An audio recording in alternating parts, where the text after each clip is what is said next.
Keisha and welcome back to my channel. Today we are going to be making a classic favorite, which is shepherd's pie. So we're jumping into the cooler fall seasons, and one of my favorite things is a casserole of any kind. We have kids going back to school, football Sundays, cooler weather, and what better way to celebrate that than a nice hearty delicious shepherd's pie. My kids enjoy it. They enjoyed it growing up, and it was something that I enjoyed growing up as well. It was one of the things that our school lunchroom actually got right and we looked forward to. So I am not going to hold you too much with this intro. We're going to jump behind me into the recipe and the ingredients, and then we're going to get started. So here are all the ingredients that we're going to use today for our shepherd's pie, and I'll be sure to put the exact measurements and recipe down below in the description box. And as we make our shepherd's pie today, I'll be sure to give you the measurements as we go along. But we're going to use some beef broth. We're also going to need our ground beef, of course. We're going to need a little bit of flour, a little bit of cheese to go on top, some Worcestershire sauce. You're going to use your seasonings of choice. I'm just using garlic powder, salt, and pepper. We're also going to need our potatoes, onion, some peas. We're going to use a little bit of tomato paste, as well as some carrots. Before we get started on our filling, we want to get our potatoes boiling. So I'm just going to put this pot of water on medium heat so we can get a good boil, and then get a little bit of salt in here. And then we're going to peel and chop up our potatoes. So I already started working on our potatoes. I already have 4 of our potatoes peeled already. And you want to use 5 to 6 potatoes, depending on what size shepherd's pie you plan on making. And you just want to give them a good peel and then dice them up. You don't want to dice them too small because you don't want your potatoes to become mushy as they're boiling, but you want to cut them small enough where they don't take too long to boil and soften for you. I am still waiting on my water to boil for my potatoes, but I went ahead and chopped up half of a large onion and then 3 of the carrots. I went ahead and chopped those up. Did that off camera because that onion was strong and my eyes were watering terribly. So what we're gonna do now is get started on our ground beef filling. Okay, so I have my pan on medium. I am going to get out the olive oil spray. And we're going to spray our pan just a bit before we add in our ground beef. We have our potatoes over here boiling, and then we have 2 pounds of ground beef in our pan. So because I'm using raw carrots, I want to go ahead and cook those down with my ground beef so that they can soften up. So I'm going to add in my carrots and my onions into my ground beef as well. Go ahead and start seasoning our ground beef filling while it is browning down. And we're going to add in just a little bit of black pepper, and you season to taste with whatever amount you want to use. I'm also going to add in some garlic powder. And I do want to also mention, I am, because I had some fresh carrots left over from last week, that's why I'm adding the fresh carrots in and doing the step of cooking them down with the ground beef. But if you wanted to use frozen peas and carrots with this, you can absolutely do that. I'm actually going to incorporate some frozen peas later on in this recipe. So use fresh or frozen, it's completely up to you. See, I'm going a little heavy-handed with this garlic, right? Okay, we're going to add in just a little bit of salt. I'm not going to add in too much, probably about 2 teaspoons. Well, actually, no, I'm sorry, that's about 1 teaspoon worth. And then I'm going to add in some rosemary and thyme. This has a little bit of fennel in it as well, too. Oh, and that smells so good. It smells so good. Okay, so let's go ahead and give this a good mix.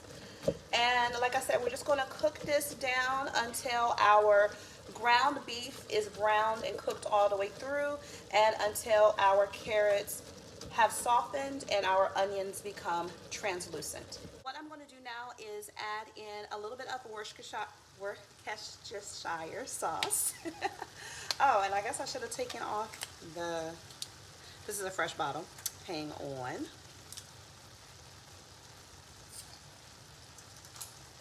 So we're going to add in about 2 tablespoons of the W sauce. Just get it all in here. You can measure if you want. Definitely do that, or you can kind of just guess it, but I that's about 2 tablespoons. Okay, so we're going to give that a good mix.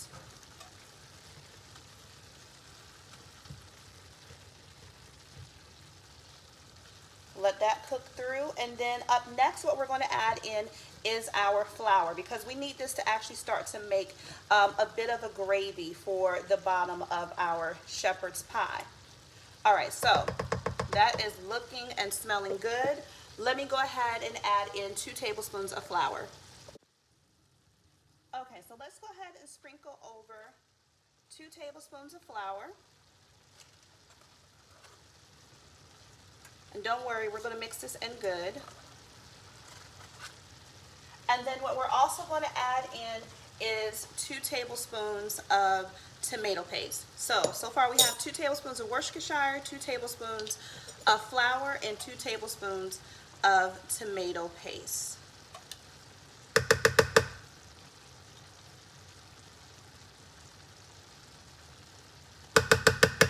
Okay. Let's go ahead and give this a good mix as well. Last 2 ingredients that we're going to add into our filling is going to be 1 cup of frozen peas. Now keep in mind, if you were going to use frozen peas, frozen carrots, some people even add in frozen corn, you would just increase that to maybe like 1.5 cups to 2 cups. And then I'm also going to add in 1.5 to 2 cups of broth. Now use a beef broth. This is actually leftover bone broth that I made from the previous video, and I'll link that up above. But you're going to add in your broth, and this is going to start to create your gravies. This is what our filling should look like. As you can see, there is a bit of a gravy in the pan. That is what we want. So I just turned this down on low, and we're going to let it simmer for about 5 minutes before we start assembling our shepherd's pie. Now if you feel like your filling is too thick, you can always add in a little bit more broth or liquid just to get you just a bit more gravy into your pan. I have my oven preheating to 400 degrees.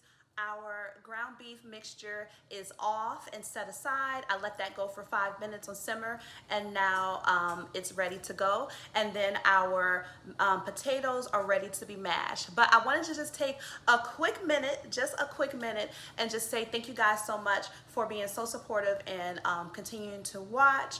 I hope that you're enjoying this video so far. And if you are enjoying this recipe, then I'm going to ask you to do 1 or 2 things, okay? So if you're enjoying this video so far, please hit that like button. It definitely helps out my channel a bit. And also, my mother just celebrated her 61st birthday this week. And so I would love for you guys to go down below in the comment section and say, "Happy birthday, Miss Pat." That's it. Just happy birthday, Miss Pat. She watches all of my videos, and I know that she would absolutely love to see your comments down below. She's a big supporter of my channel, and I just wanted to say happy birthday again, Mom. And yeah, so if you're enjoying the video, do 1 of those 2 things, or actually, if you're really enjoying it, do both. Just give it a like and say happy birthday, Miss Pat. All right, so let's go ahead and assemble our shepherd's pie. I have these 2 square foil baking pans. If you have a 13 by 9 casserole dish, that would actually be better, but use what you have. This is all that I have with me right now. So what I'm going to do is I'm going to actually start spooning the ground beef mixture into our pan. And we want to fill it about 3/4 of the way full. Let's get that spread all in there. Make sure you get your gravy in there too as well.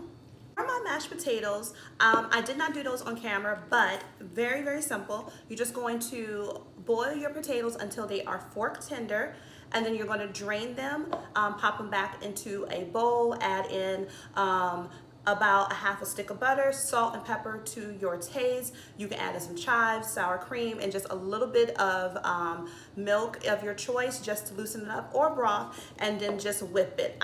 You can do it with a potato masher. It is a lot easier to actually do with a a handheld mixer. But all we're going to do now is just go ahead and start spooning our mashed potatoes without making a mess. Spooning our mashed potatoes on top of our ground beef mixture. And then we're going to spread everything out. And it does not have to be, you know, super uniform or neat. I actually prefer the rustic look, especially with shepherd's pie. So you're just going to smooth it out along the top.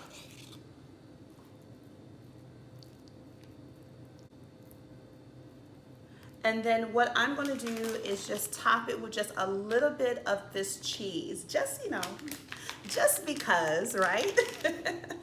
You don't have to do cheese. You can do it with or without, but I've had it both ways. It's just up to whatever you want. All right, so our shepherd's pies are ready to pop into the oven. It's preheated to 400 degrees, and I'm gonna put them in there for about 25 to 30 minutes, just until our cheese is all melted and our shepherd's pie is heated all the way through. It has been right at the 25-minute mark, and look at that. I'm getting ready to pull these out. I do want to point out, you see how I have a pan underneath here to catch the drippings, because it does bubble over and you don't want that mess in your oven. So, but look at that. Look how bubbly and delicious that looks. So let's go ahead and get these out of our oven. Thank you so much for tuning in for today's recipe. I definitely hope that you give this shepherd's pie a try, and comment down below and let me know if you have any questions pertaining to the recipe. I'll be more than happy to help you with it. I hope you enjoy the rest of your Sunday. Also, don't forget to comment happy birthday, Miss Pat. I know my mother would love to see that. And as always, thank you for tuning in, and until next time, stay safe and be blessed.